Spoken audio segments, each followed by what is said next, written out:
जय हिंद साथियों, परीक्षा वाटिका यूट्यूब चैनल पर आप सभी का स्वागत है। जो लोग नए हैं चैनल को सब्सक्राइब कर लीजिए और ज्यादा से ज्यादा जो बिहार दरोगा की तैयारी कर रहे हैं उन बच्चों के बीच ये वीडियो शेयर कर दीजिए ताकि उनको भी इस वीडियो का लाभ मिल सके। बिहार दरोगा टेस्ट सीरीज का ये हमारा तीसरा प्रैक्टिस सेट है। आइए प्रश्नों को देखते हैं और देखते हैं कि जो बिहार दरोगा में किस तरह के प्रश्न पूछे जाते हैं या पूछे जाएंगे। स्टार्ट करते हैं आज के पहले प्रश्न से। चालुक्य का राजधानी शहर था, कौन सा था? ये तो बादामी था। ऑप्शन 2 राइट आंसर हो जाएगा, इजी आंसर है। और बादामी को जो है वातापी नाम से भी जाना जाता था, वातापी। जो 540 से 757 ईस्वी तक यह चालुक्यों की राजधानी रही थी। इसमें पुलकेशिन प्रथम ने 543 ईस्वी में चालुक्य राजवंश की स्थापना की और वर्तमान में यह कर्नाटक के बगलकोट जिले में स्थित है। कौन सा? बगलकोट जिला। अगला प्रश्न है, भारत के मूल निवासी थे। भारत के मूल निवासी ये कौन थे? तो ये द्रविड़ थे। ऑप्शन 3 राइट आंसर हो जाएगा। इतिहासकार का मानना है कि द्रविड़ जो था वो भारत का मूल निवासी था। हालांकि 5 जनवरी 2011 को जब माननीय उच्च न्यायालय द्वारा एक निर्णय दिया गया जिसमें आदिवासी जाति जो वर्तमान जनजाति या आदिवासी अनुसूचित जाति के पूर्वज थे वो भारत के मूल निवासी थे, ऐसा उनका मानना था। ठीक है, अगले प्रश्न की तरफ देखते हैं।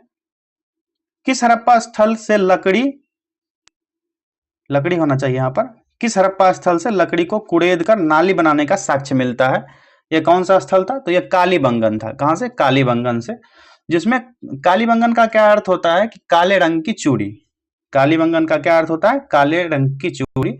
इस जो पुरातात्विक स्थल के सिंधु घाटी सभ्यता लगभग 3300 से 1300 बीसी तक के समय में लकड़ी की नक्काशकारी वाली नाली प्रणाली का प्रमाण मिलता है।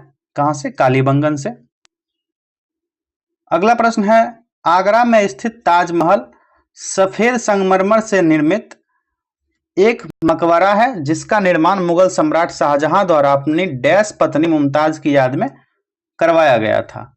तो इसका राइट आंसर हो जाएगा, मुमताज जो था वो शाहजहां की दूसरी पत्नी थी। जो अर्जुमंद बानु बेगम को मुमताज महल भी कहा जाता है, उसका नाम था अर्जुमंद बानु बेगम। अर्जुमंद बानु बेगम, इसको ही मुमताज के नाम से जाना जाता है इतिहास में। और यह शाहजहां की दूसरी पत्नी थी। मुमताज महल जिसका अर्थ है महल का रत्न। क्या होता है इसका अर्थ? महल का रत्न। उसके नाम से उसके पति द्वारा, शाहजहां के द्वारा अंतिम इच्छा पूरी करने के लिए ताजमहल का निर्माण करवाया गया था, ऐसा इतिहासकारों का मानना है। अगला प्रश्न है, निम्नलिखित में किसे गांधी ने ढहते हुए बैंक पर आहरित उत्तर दिनांकित चेक कहा है? तो यह कहा गया है किसको? क्रिप्स मिशन को। क्रिप्स मिशन को, जो द्वितीय विश्व युद्ध के बाद जो क्रिप्स मिशन द्वारा भारत को प्रदान किया गया स्वतंत्र उपनिवेश के दर्जे को महात्मा गांधी के द्वारा यह कहा गया था। और इस मिशन के द्वारा ब्रिटिश सरकार ने मार्च 1942 कब? मार्च 1942 के उत्तरार्ध में द्वितीय विश्व युद्ध में भारतीय नागरिकों का सहयोग और समर्थन प्राप्त करने का प्रयास किया गया था, जिसमें इस मिशन की अध्यक्षता कौन किया गया था? विंस्टन चर्चिल के द्वारा। विंस्टन चर्चिल के द्वारा किया गया था, जो प्रधानमंत्री था वहां का, और मंत्रिमंडल के एक मंत्री के रूप में सर स्टेफोर्ड क्रिप्स आया था। कौन? सर स्टेफोर्ड क्रिप्स, इसलिए इस मिशन का नाम रखा गया क्रिप्स मिशन। अगला प्रश्न है, कुख्यात विश्वासघाती मीर जाफर किस युद्ध से संबंधित है? तो यह है 1757 पलासी के युद्ध से संबंधित है, जो देशद्रोही की भूमिका निभाया गया था मीर जाफर के द्वारा। अगला प्रश्न है, जालियांवाला बाग हत्याकांड वाले दिन लोग ब्रिटिश सरकार के किस कार्य का विरोध करने के लिए बाग में एकत्रित हुए थे? तो यह किसका विरोध करने के लिए एकत्रित हुए थे? Rowlatt act. ये कब हुआ था? 13 अप्रैल। जलियांवाला बाग हत्याकांड कब हुआ था? 13 अप्रैल 1919। इसकी क्या कहानी है कि 13 अप्रैल 1919 को बैसाखी पूर्णिमा था, जिसके दिन लोग एक बड़ी भीड़ को दमन करने के लिए सभी अधिकारी जो था दमनात्मक रॉलेट एक्ट को वापस लेने के लिए अनुरोध में जलियांवाला बाग में एकत्रित हुआ था। इसमें दो राष्ट्रीय नेता सत्यपाल मलिक और सैफुद्दीन किचलू इसकी गिरफ्तारी की गई और निर्वासन का विरोध करने के लिए इसमें बैठक भी बुलाई गई थी। इसी में रॉलेट एक्ट के विरुद्ध में ही इस वहां का जो अधिकारी था उसने सभी लोगों पर गोलियों की बौछार करवा दी। ठीक है, उसी को बाद में जाकर उधम सिंह ने इंग्लैंड में मार भी दिया था बाद में, आप लोग को पता ही होगा। अगला प्रश्न देखते हैं, किसने भारत और बांग्लादेश के राष्ट्रीय गीत की रचना की थी? यह रचनाकार कौन थे? इसकी रचना की गई थी रविंद्रनाथ टैगोर के द्वारा। जनगण मन भारत का राष्ट्रीय गान है, इसे मूल रूप से रविंद्रनाथ टैगोर द्वारा बंगाली में जो गाया था उन्होंने, भारत तो भाग्य विधाता, इसी रूप में लिखा था। और टैगोर ने बांग्लादेश का राष्ट्रीय गान जो अमार सोनार बांग्ला है, यानी माई गोल्डन बांग्ला, ऐसा लिखा था। ठीक है, अगला क्वेश्चन है, गदर पार्टी की स्थापना किस स्थान पर हुई थी? किस स्थान पर हुई थी गदर पार्टी की स्थापना? तो यह हुई थी सैन फ्रांसिस्को में। कब? 15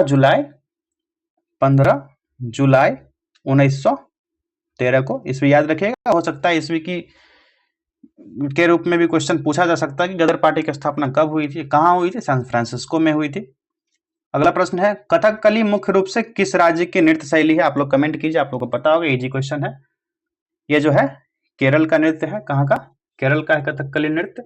और यह एंकर पार्श्व और संगीत पूरक आघात और लय के साथ पात्रों की आकर्षक वेशभूषा, विस्तृत भाव अभिमंगनाओं के साथ अच्छी तरह से परिभाषित शारीरिक गतिविधियों और आकर्षक श्रृंगार के लिए यह नृत्य प्रसिद्ध है, जो केरल में है। केरल का प्रसिद्ध नृत्य है कथकली। सामान्य संकल्प का सिद्धांत संबंधित है। सामान्य संकल्प का सिद्धांत संबंधित किससे है? रूसो से है संबंधित। अगला प्रश्न है, निम्न में से कौन सा देश साम्यवादी है? साम्यवादी देश पूछा जा रहा है, तो कौन सा देश हो जाएगा? चीन। सबको पता है चीन साम्यवादी देश है। और हाल ही में यहाँ के संविधान में संशोधन भी किया गया है, जिसके फलस्वरूप वर्तमान राष्ट्रपति जो शी जिनपिंग है, अनगठित कार्यकाल तक राष्ट्रपति पद पर बने रह सकते थे, जब मन होगा तब तक बना रह सकता है। अरविंद केजरीवाल किस दल के नेता हैं? सबको पता है, यह आम आदमी पार्टी के नेता हैं अरविंद केजरीवाल, जो 2012 में आम आदमी पार्टी की स्थापना हुई थी और 2013 में दिल्ली विधानसभा चुनाव में मुख्यमंत्री शीला दीक्षित को उसने हराया था। 28 दिसंबर 2013 से 14 फरवरी 2014 तक दिल्ली के 7वें मुख्यमंत्री के रूप में रहे थे। और 2021 में फिर चुनाव हुआ तो फिर जीते थे, उसके बाद जेल हुआ, उसके बाद फिर से चुनाव हुआ, चुनाव के बाद अभी वर्तमान दिल्ली के मुख्यमंत्री रेखा गुप्ता है। 2025 जब ये वीडियो बना रहे हैं हम, जुलाई के महीने में 2025 में रेखा गुप्ता दिल्ली के वर्तमान मुख्यमंत्री है। यह आप लोग करंट का मुद्दा है, आप लोग देखते रहिएगा। अगला प्रश्न है, भारतीय संविधान की किस अनुसूची में संघ प्रदेशों की नाम सूचीबद्ध है? यह कौन से प्रदेश है? पहली अनुसूची में है। किसमें? पहली अनुसूची में संबद्ध है यह। संसद की प्रत्येक बैठक के पहले घंटे को कहा जाता है, तो पहले घंटे को क्या कहा जाता है? प्रश्नोत्तर घंटा। क्या? प्रश्नकाल कहा जाता है। प्रश्नकाल यानी प्रश्नोत्तर घंटा। संसद की जो पहले प्रश्न पूछे जाते हैं उसका उत्तर देने के लिए निर्धारित किया जाता है कि यह घंटा प्रश्नकाल के नाम से जाना जाएगा। और प्रश्नकाल के दौरान सदस्य सरकारी गतिविधियों और प्रशासन के संबंध कोई भी प्रश्न पूछ सकते हैं। अगला प्रश्न है, निम्नलिखित में से कौन किसमें एक लेफ्टिनेंट गवर्नर नहीं है? तो यह लेफ्टिनेंट गवर्नर कौन नहीं होगा? सिक्किम में नहीं होगा, क्योंकि भारत में उपराज्यपाल केंद्र शासित प्रदेश का प्रभारी होता है। हालांकि यह व्यवस्था वर्तमान में केवल केंद्र शासित प्रदेश जो अंडमान निकोबार द्वीप समूह है, दिल्ली, पुदुचेरी के लिए है। और अन्य केंद्र शासित प्रदेशों में प्रशासक को नियुक्त किया जाता है, जो कि एक IAS अधिकारी होता है। जैसे सिक्किम एक राज्य है और इसकी अध्यक्षता राज्यपाल द्वारा की जाती है। ठीक है, अगला प्रश्न है, राज्यसभा के संसद का कार्यकाल है। राज्यसभा का संसद का कार्यकाल क्या हो जाएगा? यह हो जाएगा 6 वर्ष का। कितने वर्ष का? 6 वर्ष का होता है। लेकिन आकस्मिक रिक्ति को भरने हेतु निर्वाचित या मनोनीत सदस्य अपने पूर्ववर्ती सदस्य के शेष कार्यकाल के लिए पदभार ग्रहण करता है। और राज्यसभा भारतीय संसद का सबसे हायर सदन है, उच्च सदन है। यह भी प्रश्न पूछा जाता है कि संसद का उच्च सदन राज्यसभा और निम्न सदन लोकसभा होगा। भारत का पहला गृह मंत्री कौन था? कौन थे पहले गृह मंत्री भारत के? तो ये थे वल्लभ भाई पटेल, सरदार वल्लभ भाई पटेल, जो 2 सितंबर 1946 से लेकर के 15 दिसंबर 1950 तक इस पद पर रहे थे। कौन राज्यसभा का अध्यक्ष है? कौन होता है राज्यसभा का अध्यक्ष? सभी को पता है, राज्यसभा का अध्यक्ष राष्ट्रपति उपराष्ट्रपति ही होते हैं। अनुच्छेद 64 के अंतर्गत उपराष्ट्रपति राज्यसभा का पदेन सभापति होता है। और संविधान का जो अनुच्छेद 65 है उसके अंतर्गत जब उपराष्ट्रपति राष्ट्रपति के रूप में कार्य करता है या राष्ट्रपति के कार्यों का निर्वहन करता है तो उस अवधि के दौरान वह राज्यसभा के सभापति के पद दायित्वों का पालन नहीं कर सकता है।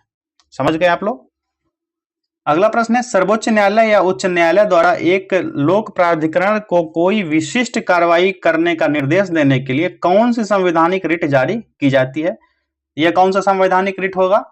इस रिट का नाम है परमादेश। क्या? परमादेश, जिसका अर्थ होता है हम आदेश देते हैं। क्या अर्थ होता है? हम आदेश देते हैं।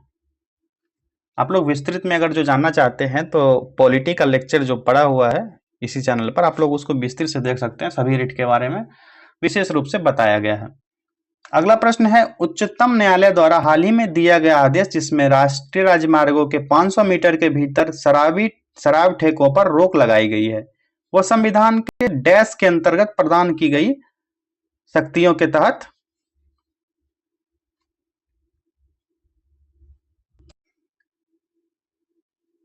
पारित किया गया। यह कौन सा अनुच्छेद हो जाएगा? तो इस अनुच्छेद का नाम है 142 के तहत। कौन सा अनुच्छेद हो जाएगा? 142 अनुच्छेद। उच्चतम न्यायालय के भारतीय संविधान के अनुच्छेद 142 में पूर्ण न्याय की असाधारण शक्तियों का प्रयोग करते हुए राष्ट्रीय राजमार्गों के 500 मीटर के क्षेत्र शराब की बिक्री पर पूर्ण प्रतिबंध लगा दिया गया है। अगले प्रश्न की तरफ बढ़ते हैं। संविधान सभा की प्रथम बैठक की अध्यक्षता किसने की थी? तो इसकी अध्यक्षता की गई थी सच्चिदानंद सिन्हा के द्वारा। किसके द्वारा? सच्चिदानंद सिन्हा के द्वारा किया गया था। अगला प्रश्न है, भारत एक प्रजातांत्रिक गणराज्य है क्योंकि भारतीय संविधान ने व्यवस्था की है।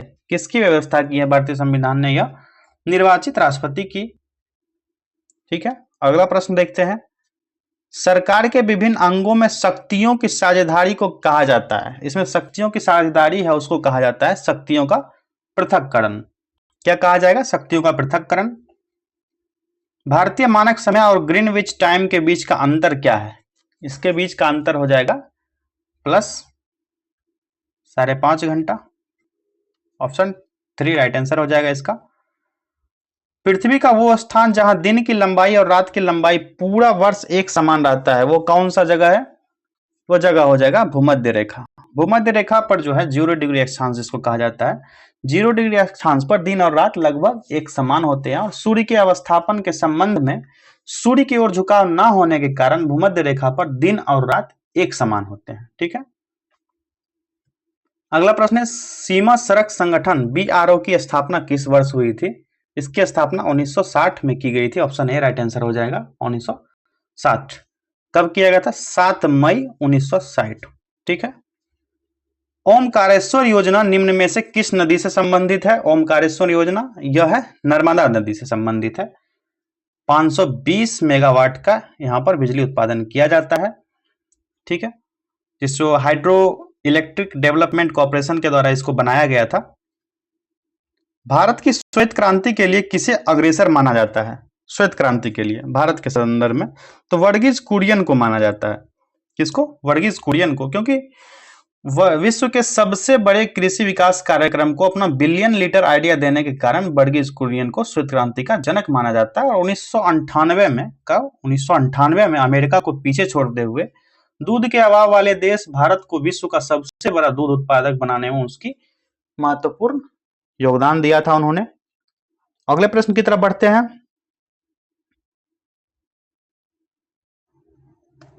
केसर मसाला बनाते वक्त पौधे में निम्न में से कौन सा हिस्सा उपयोग किया जाता है केसर मसाला बनाने में? इसमें पौधे का बाह्य पदार्थ जो एक केसर का एक खाद्य पदार्थ होता है वर्तिकाग्र, इसका उपयोग किया जाता है जो क्रोकस स्टीवस लिनियस के फूल के वर्तिकाग्र से प्राप्त किया जाता है। संजय गांधी राष्ट्रीय उद्यान कहाँ है? संजय गांधी राष्ट्रीय उद्यान ये कहाँ है? मुंबई में है। कहाँ पर? मुंबई में है। जो बोरीवली राष्ट्रीय उद्यान के नाम से जाना जाता है महाराष्ट्र के उपनगर मुंबई शहर के उत्तरी भाग में स्थित है। कहां पर? मुंबई के नॉर्थ भाग में स्थित है। अगला प्रश्न है दिल्ली का लिंगानुपात क्या है? दिल्ली का लिंगानुपात पूछा जा रहा है, तो यह है 866 महिलाएं प्रति 1000 पुरुष में। दिल्ली की जनसंख्या कितनी, आप लोग कमेंट कीजिए। किस पहाड़ के शीर्ष से हनुमान महासागर पार करके लंका गए थे? यह है माउंट महेंद्र।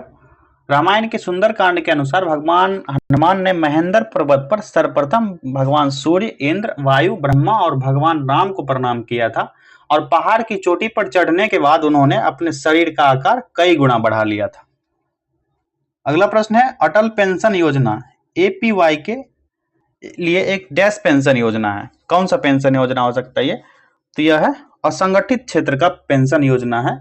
पूर्व में इसे स्वावलंबन योजना के नाम से जाना जाता था और गैर संगठित क्षेत्र को ध्यान में रखकर बनाई गई यह योजना है, जिसकी शुरुआत 9 मई 2015 को प्रधानमंत्री नरेंद्र मोदी के द्वारा यह शुरुआत किया गया था। वित्तीय समावेशन को बढ़ावा देने के लिए सरकार पेमेंट बैंक की संकल्पना को बढ़ावा दे रही है। पेमेंट बैंक के बारे में कौन सा कथन सत्य नहीं है? सत्य नहीं है पूछा जा रहा है, तो यह कौन सा कथन सत्य नहीं होगा? पेमेंट बैंक जो है ऋण नहीं दे सकता है। ऑप्शन 3 राइट आंसर होगा। 27 नवंबर 2014 को भारतीय रिजर्व बैंक द्वारा भुगतान बैंकों की लाइसेंसिंग प्रणाली से संबंधित दिशा निर्देश के अनुसार भुगतान बैंक जैसे एटीएम कार्ड जारी कर सकता है। हालांकि वह क्रेडिट कार्ड जारी नहीं कर सकता है और यह मांग जमा के लिए स्वीकार कर सकता है। प्रीपेड पेमेंट जो इंस्ट्रूमेंट जारी कर सकता है और भुगतान और प्रेषित सेवा इंटरनेट बैंकिंग इसकी सुविधा प्रदान कर सकता है, लेकिन ऋण नहीं प्रदान कर सकता है। इसका राइट आंसर हो जाएगा ऑप्शन 3। अगला प्रश्न है कौन सी एजेंसी म्यूचुअल फंड के लिए एक विनियामक की भांति कार्य करती है? यह कौन सी एजेंसी है? तो यह हो जाएगी सेबी। कौन सी? सेबी, भारतीय प्रतिभूति और विनिमय बोर्ड। अगला प्रश्न है निम्नलिखित में से कौन सा घाटे की वित्त व्यवस्था का एक लक्षण है? घाटे की वित्त व्यवस्था का कौन सा लक्षण हो जाएगा यह? तो यह हो जाएगा ऑप्शन 3। सरकार भारतीय रिजर्व बैंक से धन उधार लेती है, ये घाटे की व्यवस्था से है संबंधित। ऑप्शन 3 राइट आंसर हो गया। अगला प्रश्न है निम्नलिखित में से कौन सा निकाय केंद्र और राज्यों के बीच राजस्व के बंटवारे का सूत्र निर्धारित करने के लिए उत्तरदायी है? ये कौन सा हो जाएगा? वित्त आयोग। ऑप्शन 2 राइट आंसर हो गया। भारतीय संविधान के अनुच्छेद 280 के अनुसार वित्त आयोग का यह कर्तव्य है कि वह संघ और राज्यों के मध्य करों के शुद्ध आगमों के वितरण के विषय में राज्य के मध्य समान आवंटन के विषय में भी सिफारिश राष्ट्रपति को सौंपेगा। अनुच्छेद 280 कहता है। राइट आंसर हो गया वित्त आयोग ऑप्शन 2।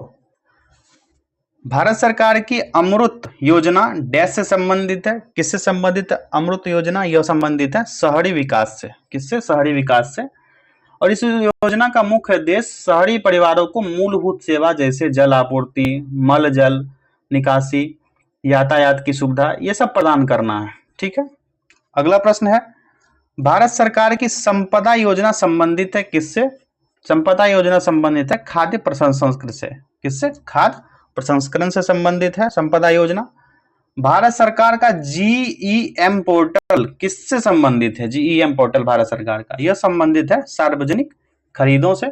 गवर्नमेंट का ई मार्केट प्लेस जो जीईएम है, जीईएम ऐसे लिखा जाएगा, यह विभिन्न सरकारी उत्पाद संगठन जैसे सार्वजनिक क्षेत्रों के उपक्रम इससे द्वारा मांगी गई सामान्य रूप से प्रयुक्त होने वाली वस्तु और सेवाओं का ऑनलाइन प्रबंधन कराने की सुविधा के लिए यह वन स्टॉप ई मार्केट प्लेस है, जिसे भारत सरकार द्वारा अगस्त 2016 में लॉन्च किया गया था। अगला प्रश्न है ease of doing business index किसके द्वारा तैयार और प्रकाशित किया जाता है? तो यह प्रकाशित किया जाता है विश्व बैंक समूह द्वारा। किसके द्वारा? वर्ल्ड बैंक समूह के द्वारा। अगला प्रश्न देखते हैं सामाजिक कार्यों में निवेश को किस रूप में जाना जाता है? इसको जाना जाता है पूंजी व्यय के रूप में। किसके रूप में? पूंजी व्यय के रूप में जाना जाता है। नीचे कुछ यंत्र और वे जिन वैज्ञानिक नियमों पर आधारित हैं उन्हें दिए गए हैं, कौन सा जोड़ा सही नहीं है पूछा जा रहा है। तो जो जोड़ा सही नहीं है कौन सा हो जाएगा? ये हो जाएगा ऑप्शन 2 राइट आंसर हो गया। कार के ब्रेक आर्किमिडीज का सिद्धांत। तो जो ब्रेक जो है पास्कल के सिद्धांत पर कार्य करता है, जो कार का ब्रेक है वो पास्कल के सिद्धांत पर कार्य करता है, इसलिए आर्किमिडीज का सिद्धांत नहीं होगा, यहाँ पर पास्कल होगा। ठीक है, अगला प्रश्न देखते हैं। एक लालटेन में तेल बाती में डैश की विशेषता के कारण चढ़ता है, किसके कारण चढ़ता है? आप सभी को पता होगा, यह चढ़ता है पृष्ठीय तनाव के कारण, और लैंप में जो कोशिका क्रिया के गुणधर्म के कारण तेल बत्ती तक पहुंच जाता है, जो कि द्रव के पृष्ठीय तनाव के कारण होता है। स्पष्टता है कि यह वृद्धि सतह पर कार्य करने वाले पृष्ठीय तनाव के अंतर्गत आंतरिक खिंचाव के कारण होता है, जो द्रव को आगे धकेलता है। और समान अद्भुत घटना तब होती है जब पृथ्वी की सतह से नीचे का पानी जड़ों द्वारा पौधों तक पहुंचता है या स्याही सोखता है। ये सब इसके उदाहरण है। विद्युत बल्ब का फिलामेंट किस चीज का बना होता है? तो यह बना होता है टंगस्टन का। ऑप्शन ए राइट आंसर हो जाएगा। किसी वस्तु की सतह पर श्वेत प्रकाश की किरण पड़ती है, अगर सभी रंग परिवर्तित हो जाए तो सतह का रंग कैसा दिखेगा?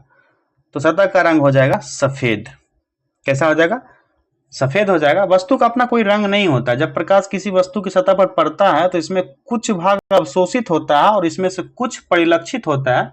जो प्रकाश दिखाई देता है वही वस्तु का रंग होता है। वस्तु सफेद दिखाई देते हैं जब वे सभी तरंग दैर्ध्य को प्रतिबिंबित करते हैं, और यह सभी दृश्य तरंग दैर्ध्य को अवशोषित करते हैं तो वे काले दिखाई पड़ने लगेंगे। कैसे? काले। ध्वनि तरंगों का सबसे तीव्र आगमन कहाँ होता है? ध्वनि तरंग का, तो ये होगा ठोस में। कहां पर? ठोस में होगा। निम्नलिखित में से किसमें उष्मा की क्षमता सर्वाधिक है? सर्वाधिक उष्मा की क्षमता किसमें है? तो ये किसमें हो जाएगा? पानी में। बेंजीन C6H6 जो बेंजीन है, इसकी विशिष्ट उष्मा क्षमता जो होती है 1.74 जूल ग्राम। ठीक है। इसी तरह अलग अलग धातुओं के अलग अलग उष्मा होते हैं। सोना के अलग होंगे। सोना का टुकड़ा, इसका उष्मा हो जाएगा 0.129। लोहा का टुकड़ा है, लोहा का टुकड़ा का हो जाएगा 0.049। और पानी जो है, पानी का जो हो जाएगा यह 4.186 जूल पर ग्राम।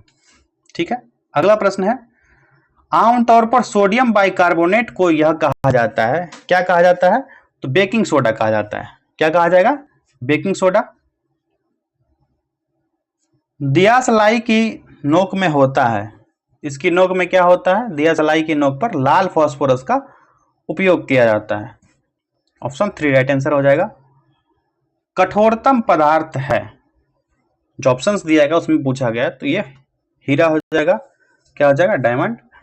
ये सबसे कठोरतम पदार्थ के रूप में है और इसका उपयोग ड्रिल बिट्स के एप्लीकेशन को काटने के लिए किया जाता है। और कठोरता को मोस स्केल पर इसका कठोर स्कोर 10 है। अगला प्रश्न देखते हैं,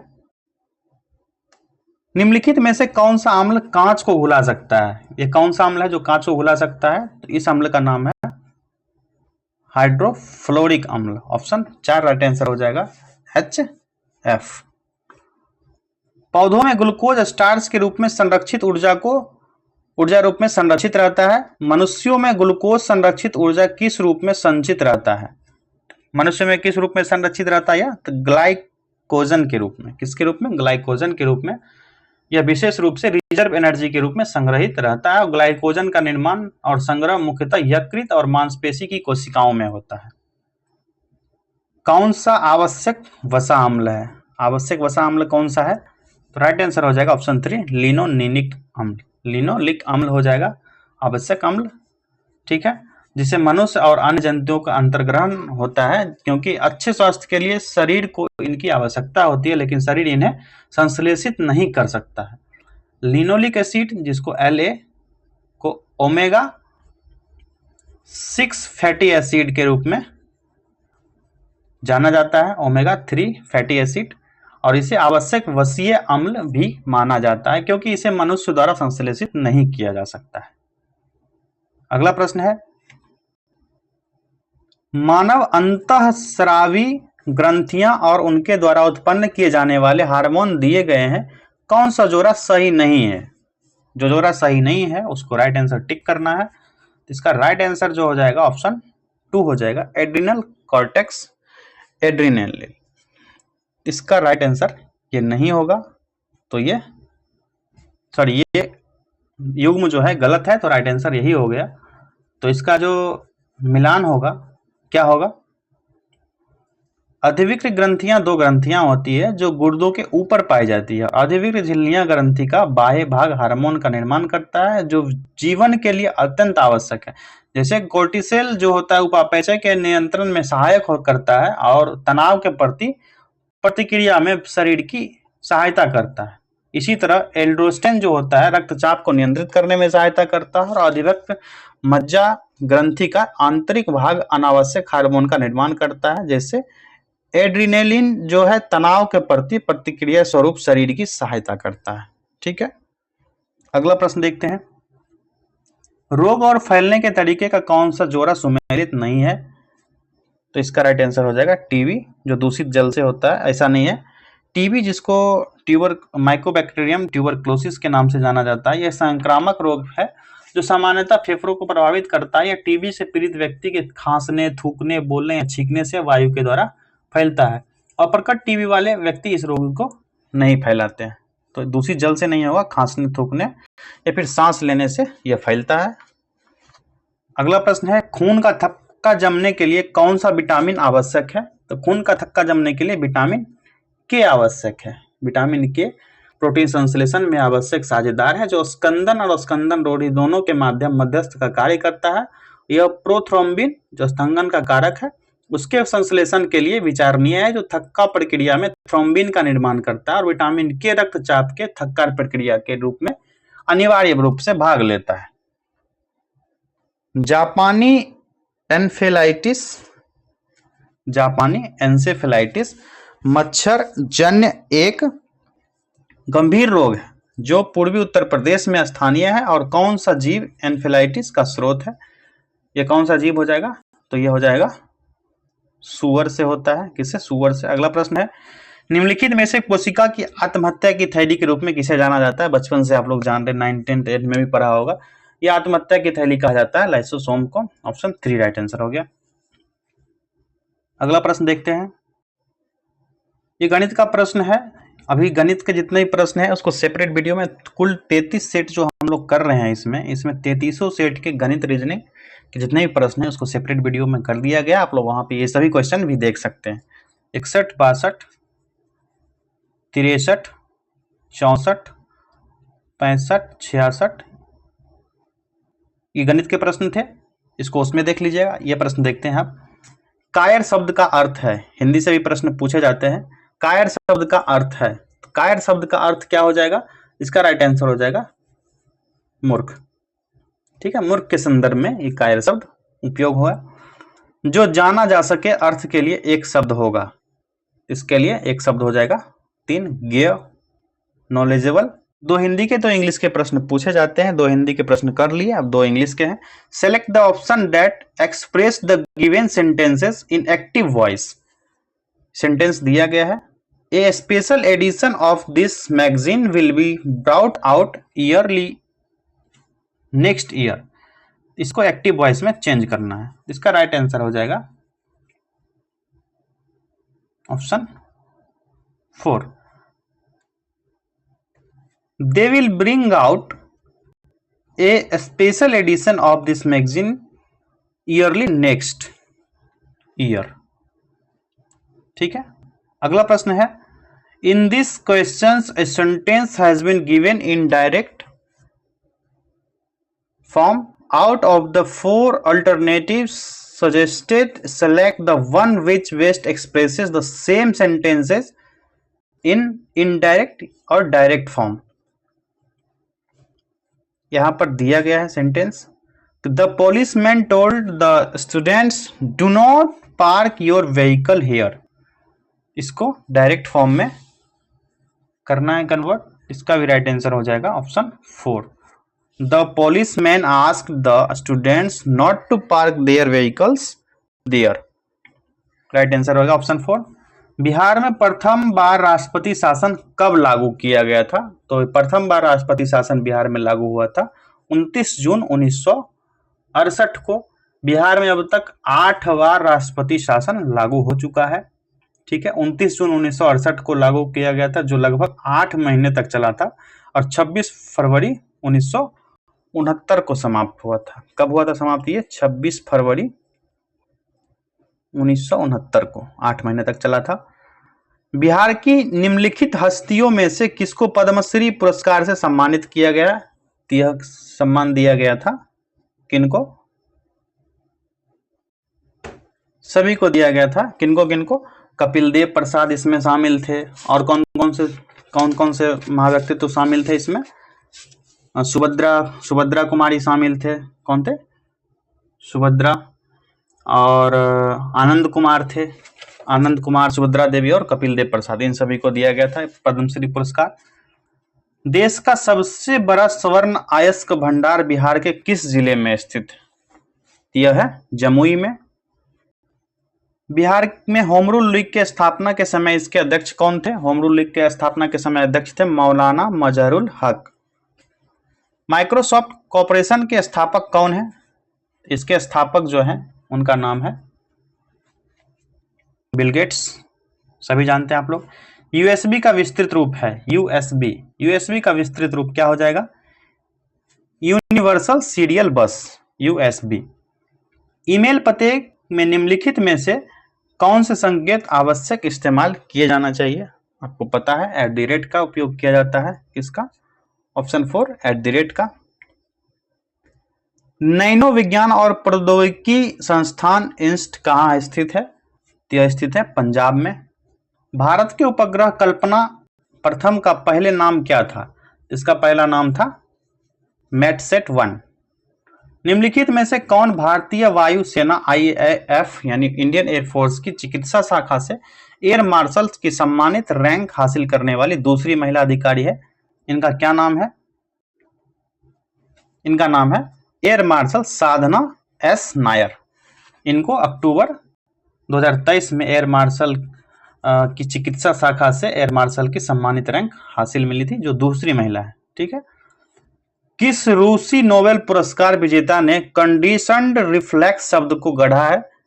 इनका नाम था पॉवलोव, जो 1849 से 1936 इस बीच में शारीरिक विज्ञान का अध्ययन करते हुए अवस्थात्मक प्रक्रिया, जो कंडीशनड रिफ्लेक्स की अवधारणा के अंतर्गत आंत प्रणाली, जो गैस्ट्रोनोइंटेस्टाइनल सिस्टम होता है, उसका विश्लेषण इन्होंने किया था।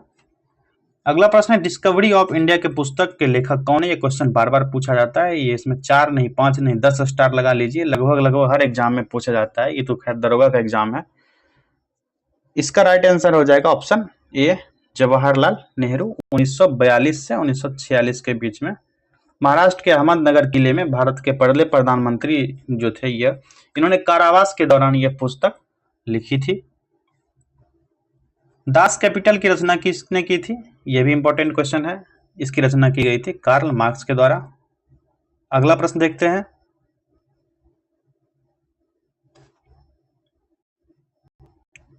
A thing of beauty is a joy for ever पंक्तियां किसने लिखी थी?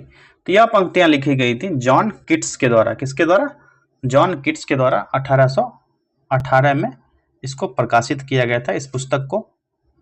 अगला प्रश्न देखते हैं, भारत में वन्यजीव सप्ताह प्रत्येक वर्ष डैश के माह में मनाया जाता है? यह मनाया जाता है अक्टूबर के प्रथम सप्ताह में। कब? प्रथम सप्ताह में 2 से 8 अक्टूबर के बीच यह मनाया जाता है। अगला प्रश्न है, विश्व स्वास्थ्य संगठन द्वारा किस दिवस को विश्व स्वास्थ्य दिवस मनाया जाता है? तो यह मनाया जाता है 7 अप्रैल को। कब? 7 अप्रैल को।